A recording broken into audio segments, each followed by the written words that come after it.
নমস্কার, খবর শুনছেন বাংলার সংবাদ চ্যানেল থেকে। আজ 6 তারিখ শুক্রবার। জানাবো আজকের 28টি গুরুত্বপূর্ণ তাজা খবর। শুরুতেই হেডলাইন। বাজেট যেন উপহারের ঝুলি। আশা অঙ্গনারী থেকে প্যারা টিচার, কার কত ভাতা বাড়লো জানুন। ক্ষেত মজুরের জন্য বাজেটে কল্পতরু মমতা বন্দ্যোপাধ্যায়। আরও 50,000 মানুষের নাম বাদ পড়েছে, তালিকায় কারা? ফেব্রুয়ারিতে কিভাবে দিতে পারে লক্ষ্মীর ভান্ডারে 500 টাকা, কি বলছেন বিশেষজ্ঞরা? হুমায়ুন ইস্যুতে তুলকালাম আলিমুদ্দিনে আচমকা বৈঠক ছেড়ে বেরোলেন নরেন চট্টোপাধ্যায়। 294 আসনে একা লড়ার সিদ্ধান্ত কংগ্রেসের, ঘুরিয়ে মমতারই সুবিধা হবে বলছে বামেরা। আমি রাজনীতির শিকার, কারা করছেন রাজনীতি প্রশ্ন করতেই সব বলে দিলেন শাহজাহান। লক্ষ্মীর ভান্ডারে 1,500 নয়, বিজেপি দেবে 3,000 ঘোষণা শুভেন্দুর। রোজ 2 কেজি গালি হজম করি, সংসদে বিরোধীদের কটাক্ষ করে সুস্বাস্থ্যের রহস্য ফাঁস মোদির। বাঙালিদের যখন ভিন রাজ্যে নিগ্রহ করা হয় তখন কেন চুপ থাকেন, শুভেন্দুকে বিঁধলেন মমতা। সংক্ষিপ্ত বাজেট বক্তৃতা রাজ্যপালের, শুভেন্দুর দাবি নস্যাৎ করে মমতা বললেন আমি জানি। হুমায়ুনের সঙ্গে বৈঠক ভালো বার্তা দেয়নি, সেলিমকে বলল সিপিএম, যুব নেতার বক্তব্যে রাশ টানছে দল। মেঘালয়ে বেআইনি কয়লা খনিতে ভয়াবহ বিস্ফোরণ, অন্তত 16 জনের মৃত্যু, আহত বহু। বনগাঁ আদালতে গোপন জবানবন্দি দিলেন মিমি, তনয়ের বিরুদ্ধে জুড়ছে নতুন শারীরিক হেনস্থার অভিযোগ। কড়া কমিশন, দিল্লি যেতেই হচ্ছে স্বরাষ্ট্র সচিবকে। আইএসএল এ নেই তারকা ডিফেন্ডার, প্রথম একাদশ বাছা নিয়ে ভাবনা স্পষ্ট করলেন লোবেরা। এইভাবেই লড়াই চালান একজন নেত্রী, মমতা বন্দ্যোপাধ্যায়ের পাশে অখিলেশ, প্রিয়াঙ্কা। বাংলার বিধানসভা ভোটে একলা চলো নীতি কংগ্রেসের, সিদ্ধান্ত নিয়ে কি বলছেন সুজন কুণাল। গোটা বাজেটটাই ঘুরে ফিরে ভাতা ঘোষণার মধ্যেই সীমাবদ্ধ থাকলো, আফসোস নওশাদের। বাংলার যুবসাথী প্রকল্পের 1500 টাকা কারা কিভাবে পাবেন, এখন থেকেই সমালোচনা শুভেন্দুর। হাজারো মানুষ নির্বিচারে আটক, অন্তর্বর্তী সরকারের ভূমিকা নিয়ে প্রশ্ন। বেলডাঙ্গা কাণ্ডে ফের বিপত্তি, অভিযুক্তদের আদালতে হাজির করতে ব্যর্থ এনআইএ। যৌতুকগৃহ নাজিরাবাদে কেন যাননি, বিধানসভায় দাঁড়িয়ে জবাব দিলেন মমতা। বাড়ি বন্ধক রাখতে হয়, দেউলিয়া হয়ে গিয়েছেন গোবিন্দ, সত্যটা প্রকাশ্যে আনলেন অসপ্তাহ। বিশ্বকাপে ভারত পাক বিতর্কের মাঝে ক্রিকেটার জয় শাহের পাশে ফুটবলের ফিফা।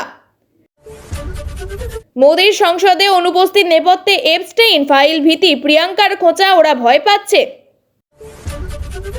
বাংলার এসআইআর নিয়ে সুপ্রিম কোর্টে রাজ্যকে কাঠগড়ায় টানল কমিশন। দোলে বেড়াতে যাওয়ার পরিকল্পনা, 100টি স্পেশাল ট্রেন ঘোষণা পূর্ব রেলের। আপনাদের কাছে একটা অনুরোধ রইল, আমরা প্রতিদিন চেষ্টা করি আপনাদের জন্য সঠিক, সংক্ষিপ্ত এবং নিরপেক্ষ খবর পৌঁছে দিতে। আমাদের এই ছোট্ট চেষ্টাকে যদি আপনার ভালো লাগে তাহলে দয়া করে লাইক দিয়ে পাশে থাকার বার্তা দিন। আপনাদের একটা লাইকই আমাদের আগামী দিনের অনুপ্রেরণা। এতক্ষণ শুনছিলেন সংবাদ শিরোনাম, এবার জানাবো বিস্তারিত খবরগুলি। শেষ হলো পশ্চিমবঙ্গের অন্তর্বর্তী বাজেট। তৃতীয় মমতা বন্দ্যোপাধ্যায়ের সরকারের এই বাজেট ঘিরে আগে থেকেই নানান মহলে ছিল জোর জল্পনা। দুপুর 2:30 থেকে বাজেট পেশ শুরু করেন অর্থমন্ত্রী চন্দ্রিমা ভট্টাচার্য। তার আগে বিধানসভায় বক্তব্য রাখেন মুখ্যমন্ত্রী মমতা বন্দ্যোপাধ্যায়। তিনি রাজ্যের উন্নয়ন, কর্মসংস্থান, সাধারণ মানুষের কল্যাণ নিয়ে বিস্তারিত কথা বলেন। এবারের বাজেটে একাধিক গুরুত্বপূর্ণ ঘোষণা করা হয়েছে, যার মধ্যে রয়েছে আশাকর্মী, অঙ্গনওয়াড়ি কর্মী, সিভিক ভলেন্টিয়ার এবং প্যারা টিচারদের ভাতা বৃদ্ধি এবং যুবকদের জন্য একেবারে নতুন প্রকল্পের ঘোষণা। রাজ্যে আশা অঙ্গনওয়াড়ি কর্মীদের ভাতা বৃদ্ধি। অন্তর্বর্তী বাজেটে সবথেকে উল্লেখযোগ্য সিদ্ধান্ত নেওয়া হয়েছে আশা কর্মীদের জন্য। রাজ্যের আশা কর্মীদের মাসিক ভাতা 1,000 টাকা করে বাড়ানোর ঘোষণা করা হয়েছে। একইভাবে রাজ্যের অঙ্গনওয়াড়ি কর্মী এবং অঙ্গনওয়াড়ি সহায়কদের ভাতাও মাসে 1,000 টাকা করে বৃদ্ধি করার কথা জানিয়েছেন। এই ভাতা বৃদ্ধির জন্য বাজেটে মোট 280 কোটি টাকা বরাদ্দ করা হয়েছে। প্যারা টিচারদের এবং সিভিক ভলেন্টিয়ারদের জন্য বড় ঘোষণা। এদিন প্যারা টিচারদের জন্য বড় সুখবরও ঘোষণা করা হয়। রাজ্যের প্যারা টিচারদের ভাতাও মাসে 1,000 টাকা করে বাড়ানোর সিদ্ধান্ত নেওয়া হয়েছে। দীর্ঘদিন ধরেই ভাতা বৃদ্ধির দাবি জানিয়ে আসছিলেন প্যারা টিচাররা। এবার বাজেটে সেই দাবিকে মান্যতা দেওয়া স্বাভাবিকভাবে খুশি এই কর্মীরা। এছাড়াও সিভিক ভলেন্টিয়ার এবং গ্রেইন পুলিশদের জন্য বড় ঘোষণা করা হয়েছে বাজেটে। তাদের মাসিক বেতন 1000 টাকা করে বৃদ্ধির কথাও জানানো হয়েছে। এই খাতে রাজ্য সরকার মোট 150 কোটি টাকা বরাদ্দ করেছে। ফলে রাজ্যের হাজার হাজার সিভিক ভলেন্টিয়ার সরাসরি উপকৃত হবেন বলেই মনে করা হচ্ছে। বাজেটে নতুন প্রকল্পের ঘোষণা। বাজেটের সবথেকে বড় চমক হিসাবে ঘোষণা করা হয়েছে একবারের নতুন প্রকল্প বাংলার যুবসাথী।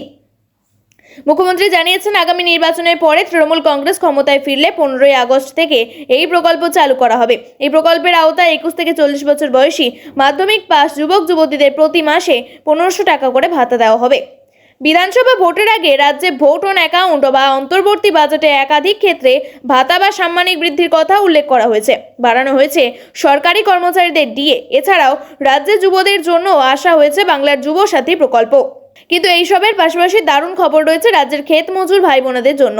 বাজেট পেশ করার সময় ভাষণে রাজ্যের স্বাধীন দায়িত্বপ্রাপ্ত অর্থ প্রতিমন্ত্রী চন্দ্রিমা ভট্টাচার্য কৃষি এবং সংশ্লিষ্ট কাজকর্মের উপর সম্পূর্ণ নির্ভরশীল ক্ষেত মজুর ভাই বোনেদের জন্য 2000 টাকার দুটি কিস্তিতে বার্ষিক মোট 4000 টাকার আর্থিক অনুমোদন প্রস্তাব দেন। তিনি এটাও বলেন, এই অনুদানের একটি কিস্তি রবি চাষের সময় এবং অন্যটি খরিফ চাষের সময় দেওয়া হবে। যেসব ক্ষেত মজুর নিজের কৃষি জমি না থাকায় নতুন কৃষক বন্ধু প্রকল্পের সুবিধা পান না, যারা ভাগ চাষি হিসেবে নথিবদ্ধ হন, সেই সমস্ত যোগ্য ক্ষেত মজুররা এই নতুন প্রকল্পের আওতায় আসবেন। তারাই পাবেন এই 4000 টাকা। আর সেই সব ক্ষেত মজুরদের নিয়ে তৈরি করা হবে একটি ডেটাবেস।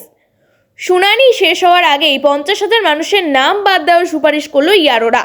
নির্বাচন কমিশন সূত্রের খবর, এরা কেউই শুনানিতে আসেননি, কোনো খোঁজও পাওয়া যায়নি।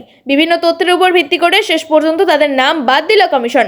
এদিকে 14ই ফেব্রুয়ারি চূড়ান্ত ভোটার তালিকা বের করার কথা কমিশনের, যদিও আগে শোনা গিয়েছিল কাজের চাপের কারণে তা আরও 10 দিন পিছিয়ে যেতে পারে। যদিও এখনো পর্যন্ত এই নিয়ে কোনো অফিসিয়াল ঘোষণা সামনে আসেনি। এদিকে শুনানিতে শেষ হতে পারে মাত্র কয়েকদিন, তার আগেই এবার 50,000 মানুষের নাম বাদ দিয়ে দিল কমিশন। যারাই বাছাই করে ইতিমধ্যেই নতুন করে বাদ দেওয়ার কাজে পুরো দমে শুরু করেছে কমিশন। ম্যাপড ভোটার অথচ আসেননি, এই খাতে খতিয়ে দেখার পর বাদ দেওয়া হয়েছে কয়েক হাজার ডেটা ভোটারকে। বাদ দেওয়া হয়েছে এফআরআরও পাওয়ার তালিকা থেকে। এই সংখ্যা 3000 ছাড়িয়েছে বলে জানা গিয়েছে। সব মিলিয়ে 50,000 ভুয়া ভোটার বাদ পড়েছে বলে কমিশন সূত্রে খবর। কমিশন সূত্রে এও জানা যাচ্ছে, এখনো পর্যন্ত 1,51,92,735 নোটিশ জেনারেট করা হয়েছে কমিশনের তরফে। তার মধ্যে শুনানি হয়ে গিয়েছে 1,30,00,000 ভোটারের। ভেরিফাই করে 80 লক্ষ আপলোড করা হয়ে গিয়েছে। এদিকে এর আগে আদালতের নির্দেশে তথ্যগত অসঙ্গতির তালিকা প্রকাশ করা শুরু করেছে কমিশন। কমিশন সূত্রে আগেই জানানো হয়েছিল যে খবর সামনে এসেছিল, তাতে জানা গিয়েছিল বাংলায় আনম্যাপড ভোটার সংখ্যা 31,68,426। তথ্যগত অসঙ্গতি রয়েছে 94,49,132 জনের। এখন দেখার বিষয় চূড়ান্ত তালিকা সামনে আসার পর সংখ্যাটা দিনে কোথায় গিয়ে দাঁড়ায়। বিধানসভা ভোটের আগে প্রকাশিত হলো রাজ্যের ভোট অন অ্যাকাউন্ট বা অন্তর্বর্তী বাজেট। আর এই বাজেট পেশ হওয়ার পরেই দেখা গিয়েছে আগামী অর্থ বছরে লক্ষ্মীর ভাণ্ডার বাড়ানোর কথা ঘোষণা করেছেন রাজ্যের অর্থমন্ত্রী। তিনি আরও বাজেট তার ভাষণে বলেছেন, ইতিমধ্যে রাজ্যের 2,21,00,000 মা বোনেরা লক্ষ্মীর ভাণ্ডারের সুবিধা পাচ্ছেন। আবেদনের ভিত্তিতে আরও 20,62,000 মা বোনকে আর এই প্রকল্পের অন্তর্ভুক্ত করা হয়েছে। অর্থাৎ বর্তমানে প্রায় 2,42,00,000 মানুষ পাবেন এই প্রকল্পের সুবিধা। এই বাজেটে চন্দ্রিমা ভট্টাচার্য বলেন, এই প্রকল্পের অধীনে মাসিক আর্থিক সহায়তার পরিমাণ ফেব্রুয়ারি থেকে 500 টাকা বৃদ্ধি করা হলো। আর এখানেই আসে একটা প্রশ্ন, এই বাজেট আসলে 2026 সালের এপ্রিল থেকে কার্যকর হবে, কিন্তু তার আগেই কোন অঙ্কে ফেব্রুয়ারি থেকে বাড়তে পারে লক্ষ্মীর ভাণ্ডারের টাকার অঙ্ক? অর্থনৈতিক সুবর্ণ পাঠক বলেছেন, যদি অলরেডি টাকা পাচ্ছেন এমন মানুষ থাকে তাহলে বাজেটের সময় শুরুর আগেই টাকা বাড়ানো যেতে পারে। তবে হ্যাঁ, এতে বিধানসভার সম্মতি থাকতে হবে। এটাকে বলা হয় ডিম্যাপড ফর গ্র্যান্টস। আবার রাজ্য বিধানসভার বিরোধী দলনেতা শুভেন্দু অধিকারী এই বিষয়ে তোপ দেখেছেন রাজ্যের বিরুদ্ধে। তিনি বলেন, কেবলমাত্র লক্ষ্মীর ভাণ্ডারে 500 টাকা বৃদ্ধি যে ভোট ব্যাংকের জন্য করেছে তা প্রমাণিত। আইসিডিএস, আশা, সিভিক, প্যারাটিচার এবং যুবশ্রী এপ্রিলে হবে বা আগস্টে হবে, তার মানে পশ্চিমবঙ্গে ভোটের আগে 500 টাকা ভিক্ষা ঢুকিয়ে মা বোনেদের ঘুরিয়ে কিনে নেওয়ার চেষ্টা করবে। যদিও তিনি একথা বলেন, এপ্রিলে বিজেপি সরকার এলে এই মাসে ক্যাবিনেটে 1 জুনের মধ্যে আমরা 3,000 টাকা করে দেব। আমাদের সংকল্পপত্র কমিটি সবটা দেখে টাকার অঙ্ক বাড়াবে, কিন্তু কমবে না। হুমায়ুন কবিরের সঙ্গে বৈঠক করাটাই যেন কাল হয়েছে, বিতর্ক পিছু ছাড়ছে না। প্রশ্নের মুখে পড়তে হয়েছে শিবিরের অন্দরেই। বুধবার সিপিএম এর রাজ্য সম্পাদক মণ্ডলীর বৈঠকে এই ইস্যুতে প্রশ্নের মুখে পড়তে হলো সিপিএম এর রাজ্য সম্পাদক মোহাম্মদ সেলিমকে।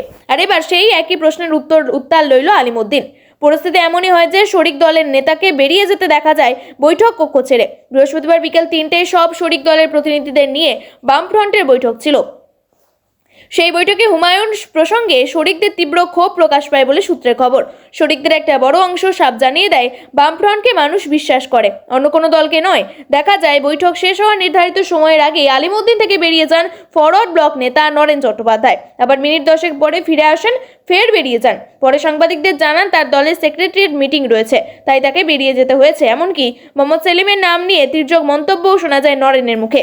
কংগ্রেস সিদ্ধান্তেও এদিন তীব্র মতানৈক্য তৈরি হয় বাম শরিকদের মধ্যে। বুধবার একই প্রশ্ন ওঠে সিপিএম এর সম্পাদক মণ্ডলীর বৈঠকে। প্রায় 5 ঘন্টা ধরে চলে সেই বৈঠক। সেখানেই নেতারা সাফ জানিয়ে দিয়েছেন হুমায়ুন কবিরের সঙ্গে আসন সমঝোতার যে কোনো প্রশ্ন নেই। কেন হুমায়ুনের সঙ্গে কথা বলতে গেলেন রাজ্য সম্পাদক মোহাম্মদ সেলিম, সেই প্রশ্ন তুলে সম্পাদক মণ্ডলীর অধিকাংশ সদস্য সেলিম জানান কয়েকটি কৌশলগত কারণে হুমায়ুনের সঙ্গে কথা বলার প্রয়োজন ছিল। সূত্রের খবর, সেলিম জানিয়েছেন যে হুমায়ুন কবির বারবার সিপিএম এর সঙ্গে কথা বলতে চাইছিলেন, সেই কারণেই কথা বলা, তবে কোনো কমিটমেন্ট করা হয়নি। জোট নিয়ে জল্পনার মধ্যে বারবার কংগ্রেসে একলা চলার কথা শোনা যাচ্ছিল। এমনকি প্রদেশ কংগ্রেসের নেতৃত্ব, বিশেষত শুভঙ্কর সরকারের শিবির মূলত জোট না করার পক্ষেই রয়েছে বলে আগেই জানা গিয়েছিল। অন্যদিকে প্রাক্তন প্রদেশ কংগ্রেসের সভাপতি অধীর রঞ্জন চৌধুরীর শিবির আবার বামেদের হাত না ছাড়ার পক্ষেই ছিলেন বলে জানা গিয়েছিল। এরই মধ্যে এবার এলো বড় খবর, বাংলায় আসন্ন বিধানসভা ভোটে বামেদের হাত ছাড়ছে কংগ্রেস, অথচ কোনো জোট নয়। 294 আসনে একাই লড়াই করবে কংগ্রেস, এমনই সিদ্ধান্ত নিয়েছে কংগ্রেস হাইকমান্ড। তাহলে কি বাংলায় এবার চতুর্মুখী লড়াই? সমীকরণ যেদিকে এগোচ্ছে তাতেই ক্রমশ সেই ছবি স্পষ্ট হচ্ছে বলে মত ওয়াকিবহাল মহলের। প্রদেশ কংগ্রেসের পর্যবেক্ষক গুলাম মীর জানাচ্ছেন কংগ্রেস সভাপতি খার্গের বৈঠকে পুরো সিদ্ধান্ত হয়েছে। তিনি বলেছেন এবার বাংলার দলের কর্মী থেকে সাধারণ মানুষ সকলেই চাইছেন আমরা একাই লড়ি। 294 আসনে প্রার্থী দেওয়া হবে বাম বা অন্যদের সঙ্গে জোটের ফলে নিচুতলার কর্মীদের মনোবল ভেঙেছে, তাই সমস্ত নেতাদের মনে হয়েছে জোট নয়, একাই লড়া হবে। বাংলায় প্রদেশ কংগ্রেসের নেতারা যা চাইছিলেন সেটাই কেন্দ্রীয় নেতারা মেনে নিয়েছেন। অন্যদিকে অধীরের সাফ কথা, আমি তো পার্টির কর্মী, পার্টি যে সিদ্ধান্ত নেবে আমি সেটাই মেনে নেব। প্রতিক্রিয়া এসেছে বামেদের তরফেও। খানিক খোঁচা দিয়ে বাম নেতা বিকাশ রঞ্জন ভট্টাচার্য বলেন, এ তো ভালো কথা, একক দল হিসাবে তাদের অবশ্যই এককভাবে সিদ্ধান্ত নেওয়ার অধিকার আছে। এই সিদ্ধান্ত ঘুরিয়ে ফিরিয়ে মমতাকে সাহায্য করবে বলে আমার ধারণা। অন্যদিকে বিধানসভার বিরোধী দলনেতা শুভেন্দু অধিকারী বলেছেন কংগ্রেসকে মালদহ মুর্শিদাবাদে মুসলমান ভোট দেয়, আর তৃণমূল এখানে সরকার চালাচ্ছে মুসলমানদের ভোটে। আমরা এগুলো নিয়ে মাথা ব্যথা নেই, আমরা হিন্দুদের এক করব। সন্দেশখালীর বাঘ শেখ শাহজাহানকে মনে পড়ে? রেশন দুর্নীতি ছাড়াও যার বিরুদ্ধে উঠেছিল ইডি আধিকারিকদের মারধরের অভিযোগ, শেখ শাহজাহান প্রায় 2 বছর পর এবার সংবাদ শিরোনামে মুখ খুললেন তিনি। অভিযোগ তুললেন তিনি নাকি রাজনীতির শিকার। কাদের রাজনীতির শিকার তিনি, সেই নিয়েও মুখ খুলেছেন, অভিযোগ করেছেন। কি বলেছেন শাহজাহান? এদিন সন্দেশখালীর বেতাজ বাদশাহ শেখ শাহজাহান বলেন, আমি তো টোটালটাই রাজনৈতিক শিকার। এখানে বলার কি আছে? রাজনৈতিকভাবে না পেরে উঠে রাজনীতি স্বীকার করবে? মানুষ জবাব দেবে, যারা সিবিআই ইডি চালায় তারাই করে। এরপর সাংবাদিকরা তাকে প্রশ্ন করেন ইডির উপর হামলা চালানোর অভিযোগ করেছিল তার বিরুদ্ধে। সেই প্রসঙ্গ উঠতেই আরো বলেন সম্পূর্ণ মিথ্যা, ভিডিও দেখাতে পারবেন? গোলমাল করে বললে হবে না। ইডির ওপর হামলার অভিযোগ গ্রেপ্তার হন শেখ শাহজাহান। এমনকি সাক্ষী ভোলা ঘোষকে খুন করার চেষ্টার অভিযোগেও আগেই দায়ের হয়েছিল এফআইআর। তালিকায় নাম ছিল 8 জনের, নাম ছিল শেখ শাহজাহান সহ তার স্ত্রীর। পুরো দমে তদন্ত চালাচ্ছিল পুলিশ। জানা গিয়েছিল সেই সময় ভোলা শেখ শাহজাহানের মামলার সাক্ষী দিতে যাচ্ছিলেন। তখন এই দুর্ঘটনার কবলে পড়ে তার মৃত্যু হয় ভোলার ছেলের, তবে বেঁচে গিয়েছিলেন তিনি। এই চর্চিত আবহের মধ্যেই এবার মুখ খুলেছেন শাহজাহান। ভাতার পাল্টা ভাতা 1500-এর পরিবর্তে 3000-এর প্রতিশ্রুতি, শুধু ক্ষমতার বদল ঘটাতে হবে। বৃহস্পতিবার মুখ্যমন্ত্রী মমতা বন্দ্যোপাধ্যায়ের ঘরে মন্ত্রিসজ্জার অনুমোদনের পর পেশ হয়েছে রাজ্যের অন্তর্বর্তী বাজেট। তাতেই দেখা গিয়েছে জনমোহিনী প্রকল্পের জোয়ার। কল্পতরু হয়ে উঠেছেন মমতা বন্দ্যোপাধ্যায়। ভোটের আগে শেষ বাজেটে নারী ভোট ব্যাংকে আবারও দাঁত ফুটিয়ে দিল তৃণমূল, মনে করছেন রাজনৈতিক বিশ্লেষকরা। এদিন লক্ষ্মীর ভান্ডার প্রকল্পের ভাতা পরিমাণ 500 টাকা বৃদ্ধির কথা ঘোষণা করেছেন রাজ্যের অর্থমন্ত্রী চন্দ্রিমা ভট্টাচার্য। অর্থাৎ 2026 সালে ফেব্রুয়ারি মাস থেকে লক্ষ্মীর ভান্ডার প্রকল্পের অসংরক্ষিত ক্যাটাগরির মহিলারা পাবেন 1500 টাকা, তপশিলি জাতি উপজাতিরা পাবেন 1700 টাকা। কিন্তু শুভেন্দুর দাবি বিজেপি ক্ষমতায় এলে এই টাকা বাড়িয়ে 3000 টাকা করে দেবে। এদিন বিধানসভার বাইরে সাংবাদিকদের মুখোমুখি হয়ে তিনি বলেন, আমি আমার সংকল্পপত্রের কমিটির কনভেনরকে পাশে দাঁড়িয়ে বলছি, এপ্রিল মাসে বিজেপি সরকার এলে 1 জুনের আগে আপনাদের ব্যাংক অ্যাকাউন্টে 3000 টাকা করে ঢোকাবো। লক্ষ্মীর ভান্ডার নিয়ে রাজ্যের নেওয়া সিদ্ধান্ত নির্বাচন মাথায় রেখেই করা হয়েছে বলে অভিযোগ রাজ্যের বিরোধী দলনেতার। অন্যদিকে ভাতার পাল্টা ভাতা এবং ১,৫০০-এর পরিবর্তে বৃহস্পতিবার মুখ্যমন্ত্রী মমতা বন্দ্যোপাধ্যায়ের ঘরে মন্ত্রিসভার অনুমোদনের পর পেশ হয়েছে রাজ্যের অন্তর্বর্তী বাজেট। তাতেই দেখা গিয়েছে জনমোহিনী প্রকল্পের জোয়ার। কল্পতরু হয়ে উঠেছেন মুখ্যমন্ত্রী মমতা বন্দ্যোপাধ্যায়। ভোটের আগে শেষ বাজেটে নারীর ভোট ব্যাংকে আবারও দাঁত ফুটিয়ে দিয়েছে তৃণমূল, মনে করছেন রাজনৈতিক বিশ্লেষকরা। এদিন লক্ষ্মীর ভান্ডার প্রকল্পের ভাতার পরিমাণ ৫০০ টাকা বৃদ্ধির কথা ঘোষণা করা হয়েছে। তার পাশাপাশি ২০২৬ সালের ফেব্রুয়ারি মাস থেকে লক্ষ্মীর ভান্ডার প্রকল্পে অসংরক্ষিত ক্যাটাগরির মহিলারা পাবেন ১,৫০০ টাকা। সেই জনমোহিনী প্রকল্পের জোয়ার দেখা গিয়েছে। তপশিলি জাতি উপজাতিরা পাবেন ১,৭০০ টাকা। কিন্তু শুভেন্দুর দাবি, বিজেপি ক্ষমতায় এলে এই টাকা বাড়িয়ে ৩,০০০ টাকা করে দেবে। এদিন বিধানসভার বাইরে তিনি কথা বলেন। অন্যদিকে লক্ষ্মীর ভান্ডার নিয়ে রাজ্যে নেওয়ার সিদ্ধান্ত নির্বাচন মাথায় রেখেই করা হয়েছে বলে অভিযোগ রাজ্যের বিরোধী দলনেতার। তার মতে লক্ষ্মীর ভান্ডার কেবল ভোটের কথা মাথায় রেখে করা হয়েছে। সিভিক, প্যারাটিচার এবং যুবশ্রী এপ্রিলে হবে, কিন্তু লক্ষ্মীর ভান্ডার আইপ্যাকের বুদ্ধিতে মার্চের মধ্যেই ঢুকিয়ে দেবে। অসৎ উদ্দেশ্যে এই ভোট অন অ্যাকাউন্টটা পেশ হয়েছে। আর গোয়াতে ওরা মহিলাদের ৫,০০০ টাকা করে দেবে বলেছিল, কিন্তু বাংলায় মহিলাদের ১,৫০০ টাকা কেন? আমি অধিবেশনে প্রশ্ন তুলছি। প্রিয় দর্শক, নিয়মিত সঠিক খবরগুলি সঠিক টাইমে পেতে সাবস্ক্রাইব করুন বাংলা সংবাদ চ্যানেলটিকে। ধন্যবাদ।